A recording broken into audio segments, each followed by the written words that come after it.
ನಮಸ್ತೆ friends, welcome to my cooking channel. ಇವತ್ತಿನ video special ಏನಪ್ಪ ಅಂದರೆ ಕೋಕೋನಟ್ ಹಲ್ವಾ. ಇದೊಂದು ಸ್ವೀಟ್ ರೆಸಿಪಿ, ತುಂಬಾ ರುಚಿಯಾಗಿರುತ್ತೆ, ಹಾಗೆ ಮಾಡಲಿಕ್ಕೆ ಕೂಡ ತುಂಬಾ ಈಸಿಯಾಗಿರುತ್ತೆ. ಮನೇಲಿದ್ದಾಗ ನಿಮಗೆ ಏನಾದರೂ ಸ್ವೀಟ್ ತಿನ್ನಬೇಕು ಅಂತ ಅನಿಸಿದ್ರೆ ಇದನ್ನು ಈಸಿಯಾಗಿ ಆರಾಮಾಗಿ ಮನೆಯಲ್ಲಿ ಮಾಡ್ಕೋಬಹುದು. ಸೊ ಹೇಗೆ ಮಾಡೋದು ಅಂತ ನೋಡ್ಕೊಂಡು ಬರೋಣ ಬನ್ನಿ. ಮೊದಲನೇದಾಗಿ ನಾನಿಲ್ಲಿ ಕೋಕೋನಟ್ ಹಲ್ವಾ ಮಾಡಲಿಕ್ಕೆ 1 ಕಪ್ ಆಗುವಷ್ಟು ತೆಂಗಿನಕಾಯನ್ನು ತೊಗೊಂಡ್ಬಿಟ್ಟು ಮಿಕ್ಸಿ ಜಾರ್ಗೆ ಹಾಕೋತಾ ಇದ್ದೀನಿ. ನಾನು ಇದನ್ನು ರುಬ್ಕೊಂಡು ಬರ್ತಾ ಇದ್ದೀನಿ. ನನಗೆ ತೆಂಗಿನಕಾಯಿ ಹಾಲು ಬೇಕಿಲ್ಲಿ, ಸೊ ಹಾಗಾಗಿ ನಾನು ಇದನ್ನು ರುಬ್ಕೊಂಡು ಬರ್ತೀನಿ. ಫಸ್ಟು ನಾನಿಲ್ಲಿ ಜರಡಿಯಲ್ಲಿ ಸೋಸ್ಕೊಳ್ಳಿಕ್ಕೆ ಹೋದೆ, ಬಟ್ ತುಂಬ ಟೈಮ್ ಹಿಡೀತು. ನೋಡಿ, ಇಷ್ಟು ನಿಧಾನಕ್ಕೆ ಆದರೆ ಸ್ವಲ್ಪ ಟೈಮ್ ಬೇಕಾಗತ್ತೆ ಅಂತ ಹೇಳಿಬಿಟ್ಟು ನಾನು ಒಂದು ಕಾಟನ್ ಬಟ್ಟೆ ಸಹಾಯದಿಂದ ಇದನ್ನು ನೆಕ್ಸ್ಟ್ ಹಿಂಡ್ಕೊತೀನಿ. ನೋಡಿ ಎಷ್ಟು ತುಂಬ ಟೈಮ್ ಹಿಡೀತು ಇದರಿಂದ. ಸೊ ಹಾಗಾಗಿ ನೆಕ್ಸ್ಟ್ ಬ್ಯಾಚನ್ನು ನಾನಿಲ್ಲಿ ಮತ್ತೆ ರುಬ್ಕೊಂಡು ಬಂದುಬಿಟ್ಟು ಈಗ ಕಾಟನ್ ಬಟ್ಟೆ ಹಾಕಿಬಿಟ್ಟು ಇದ್ರ ಮೇಲೆ ಸ್ಟ್ರೈನ್ ಮಾಡ್ಕೋತಾ ಇದ್ದೀನಿ. ಇದು ತುಂಬ ಬೇಗ ಆಗೋಗ್ಬಿಡತ್ತೆ. ಸೊ ನೀವು ಒಮ್ಮೆ ಈ ರೀತಿಯಾಗಿ ಟ್ರೈ ಮಾಡಿ ನೋಡಿ. ಬೇಗ ಕಾಟನ್ ಬಟ್ಟೆಯಲ್ಲಿ ನಾವು ತೆಂಗಿನ ಹಾಲು ತೆಗೆಯೋದು ತುಂಬ ಈಸಿ. ನೋಡಿ, ಈ ರೀತಿಯಾಗಿ ಹಿಂಡಿದ್ರೆ ಮುಗೀತು, ಬೇಗ ಆಗೋಗ್ಬಿಡತ್ತೆ. ಸೊ ಇವಾಗ ನಾನು ಒಂದು 2ರಿಂದ 3 ಸಾರಿ ತೆಂಗಿನಕಾಯಿ ಹಾಲನ್ನು ತಗೊಳ್ತಾ ಇದ್ದೀನಿ. ಪೂರ್ತಿಯಾಗಿ ತೆಂಗಿನ ತುರಿಯಲ್ಲಿ ಹಾಲು ಇರಬಾರ್ದು, ಹಾಗೆ ತಗೊಳ್ತಾ ಇದ್ದೀನಿ. ನಿಮಗೆ ಹಾಲು ಗಟ್ಟಿ ಇದ್ರೇ ಸಾಕು ಅಂದರೆ ನೀವು 2ನೇ ಸತಿಗೆ ನಿಲ್ಲಿಸ್ಬಿಡ್ಬೋದು. ಇದು ನಾನು 3 ಟೈಮ್ಸ್ ತೆಗಿತಾ ಇದ್ದೀನಿ. ಇಷ್ಟು ಹಾಲು ಬಂದಿದೆ ನೋಡಿ. ಇದನ್ನು ನಾವು ಎಸೆಯೋ ಅಗತ್ಯ ಇಲ್ಲ. ನಾವು ಇದನ್ನು ಸ್ವಲ್ಪ ಬಾಣಲೆಯಲ್ಲಿ ಹಾಕಿ ಹುರಿದ್ರೆ ಡೆಸಿಕೇಟೆಡ್ ಕೋಕೋನಟ್ ಪೌಡರ್ ಆಗುತ್ತೆ, ಅಷ್ಟೇ ಸಾಕು, ಇನ್ನೇನು ಬೇಕಾಗಿಲ್ಲ ಅದಕ್ಕೆ. ಸೊ ಇದಾದ ನಂತರ ನಾನಿಲ್ಲಿ 2ರಿಂದ 3 ಟೇಬಲ್ ಸ್ಪೂನ್ ಹಾಕುವಷ್ಟು ತುಪ್ಪನ ಹಾಕ್ತಾ ಇದ್ದೀನಿ.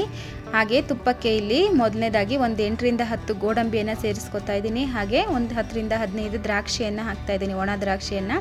ಇವು ಸ್ವಲ್ಪ ಹೊಂಬಣ್ಣ ಬರೋವರೆಗೂ ಹುರ್ಕೋಬೇಕಾಗತ್ತೆ. ಇದನ್ನು ಹುರ್ಕೊತಾ ಇದ್ದೀನಿ. ದ್ರಾಕ್ಷಿ ಉಬ್ಬಿ ಬರೋವರೆಗೂ ಹುರ್ಕೊಳ್ಳಿ, ಹಾಗೆ ಗೋಡಂಬಿ ಹೊಂಬಣ್ಣ ಬಂದರೆ ಸಾಕು. ನೋಡಿ, ದ್ರಾಕ್ಷಿ ಇಲ್ಲಿ ಉಬ್ಬಿ ಬಂದಿದೆ. ನಾನು ಇದನ್ನು ತೆಗೆದಿಟ್ಕೋತಾ ಇದ್ದೀನಿ.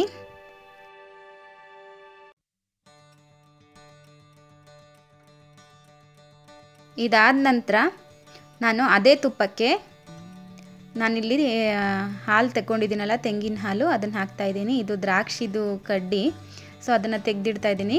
ನೋಡಿ, ಇಲ್ಲಿ ತೆಂಗಿನ ಹಾಲಿಗೆ ನಾನಿಲ್ಲಿ 2ರಿಂದ 3 ಟೇಬಲ್ ಸ್ಪೂನ್ ಆಗುವಷ್ಟು ಕಾರ್ನ್ಫ್ಲೋರ್ನ ಮಿಕ್ಸ್ ಮಾಡ್ಕೋತಾ ಇದ್ದೀನಿ. ಇಲ್ಲಿ ಹದ ಬರಬೇಕಲ್ವ ನಮಗೆ, ಹಾಗಾಗಿ ಒಂದು 2ರಿಂದ 3 ಟೇಬಲ್ ಸ್ಪೂನ್ ಆಗುವಷ್ಟು ಕಾರ್ನ್ಫ್ಲೋರ್ಗೆ ನಾನಿಲ್ಲಿ ನೀರನ್ನು ಮಿಕ್ಸ್ ಮಾಡಿ ಸ್ಲರಿ ಮಾಡಿ ತೆಗೆದಿಟ್ಕೋತಾ ಇದ್ದೀನಿ. ಹಾಗೆ ಅದನ್ನು ಹಾಲಿಗೆ ಮಿಕ್ಸ್ ಮಾಡ್ತಾ ಇದ್ದೀನಿ, ತೆಂಗಿನ ಹಾಲಿಗೆ. ಇದಂತೂ ತುಂಬಾ ರುಚಿಯಾಗಿರುತ್ತೆ. ನಮಗೆ ತೆಂಗಿನಕಾಯಿ ಫ್ಲೇವರ್ ಹಾಗೆ ಇರಬೇಕು ಅನ್ನೋದಾದರೆ ಬೇರೆ ಯಾವ ಏಲಕ್ಕಿ ಪುಡಿ ಅದೆಲ್ಲ ಸೇರಿಸ್ಕೋಬೇಕಾಗಿಲ್ಲ. ನಾನಿಲ್ಲಿ ಯಾವ ಏಲಕ್ಕಿ ಪುಡಿನೂ ಸೇರಿಸ್ಕೋತಾ ಇಲ್ಲ. ನನಗೆ ನ್ಯಾಚುರಲ್ ಆಗಿ ತೆಂಗಿನಕಾಯಿ ಹಾಲಿನ ಫ್ಲೇವರೇ ಬೇಕು. ಹಾಗಾಗಿ ಇದು ಸ್ವಲ್ಪ ಗಟ್ಟಿಯಾಗ್ತಾ ಬರ್ತಿದ್ದ ಹಾಗೆ ನಾನಿಲ್ಲಿ 4ರಿಂದ 5 ಟೇಬಲ್ ಸ್ಪೂನ್ ಆಗುವಷ್ಟು ಸಕ್ಕರೆ ಸೇರಿಸ್ತಾ ಇದ್ದೀನಿ. ನೋಡಿ, ಇಲ್ಲಿ ಸ್ವಲ್ಪ ಗಟ್ಟಿ ಆಗ್ತಾ ಇದೆ. ಹಾಗೆ ನಿಮಗೆ ಸ್ವೀಟು ಎಷ್ಟು ಬೇಕು ಅಷ್ಟಕ್ಕೆ ನೀವು ಸ್ವೀಟನ್ನು ಹೆಚ್ಚು ಕಡಿಮೆ ಮಾಡ್ಕೋಬೋದು. ನಾನಿಲ್ಲಿ ನಮಗೆ ಎಷ್ಟು ಸ್ವೀಟ್ ಬೇಕು ಅಷ್ಟೇ ಹಾಕ್ಕೊಂಡಿದ್ದೀನಿ. ಕೆಲವೊಬ್ಬರು ಜಾಸ್ತಿ ಸ್ವೀಟ್ ಇಷ್ಟಪಡ್ತಾರಲ್ವ, ಅಂಥವರು 1-2 ಚಮಚ ಸಕ್ಕರೆಯನ್ನು ಹೆಚ್ಚಿಗೆ ಸೇರಿಸ್ಕೊಳ್ಳಿ. ನಾನಿಲ್ಲಿ ಇದಾದ ನಂತರ 1 ಟೇಬಲ್ ಸ್ಪೂನ್ ಆಗುವಷ್ಟು ತುಪ್ಪನ ಹಾಕಿಬಿಟ್ಟು ಇದನ್ನು ಮಿಕ್ಸ್ ಮಾಡ್ಕೋತಾ ಇದ್ದೀನಿ.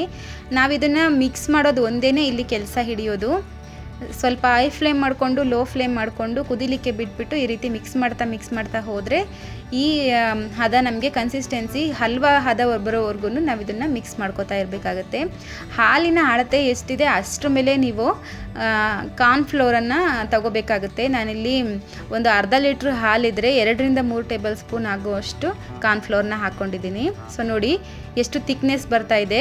ಈ ಟೈಮಲ್ಲಿ ನಾನು ಹುರ್ಕೊಂಡು ಬಂದಿರುವಂತಹ ದ್ರಾಕ್ಷಿ ಹಾಗೂ ಗೋಡಂಬಿಯನ್ನು ಮಿಕ್ಸ್ ಮಾಡ್ತಾ ಇದ್ದೀನಿ. ಹಾಗೆ ತೆಂಗಿನಕಾಯಿ ಚೂರನ್ನು ಮಾಡ್ಕೊಂಡಿದ್ದೀನಿ. ನನಗೆ ಅದ್ರ ಮಧ್ಯೆ ಫ್ಲೇವರ್ ಸಿಕ್ಕರೆ ನನಗೆ ತುಂಬ ಇಷ್ಟ ಆಗುತ್ತೆ. ಹಾಗಾಗಿ ತೆಂಗಿನಕಾಯಿ ಚೂರನ್ನು ಈ ರೀತಿಯಾಗಿ ಚಿಕ್ಕದಾಗಿ ಕಟ್ ಮಾಡ್ಕೊಂಡು ಹಾಕ್ಕೊಂಡಿದ್ದೀನಿ. ನಿಮಗೆ ಇಷ್ಟ ಆದರೆ ಹಾಕ್ಕೊಳ್ಳಿ. ಇದನ್ನ ಹಾಕ್ಕೊಂಡ್ರಂತೂ ತುಂಬಾ ರುಚಿಯಾಗಿ ಬರುತ್ತೆ.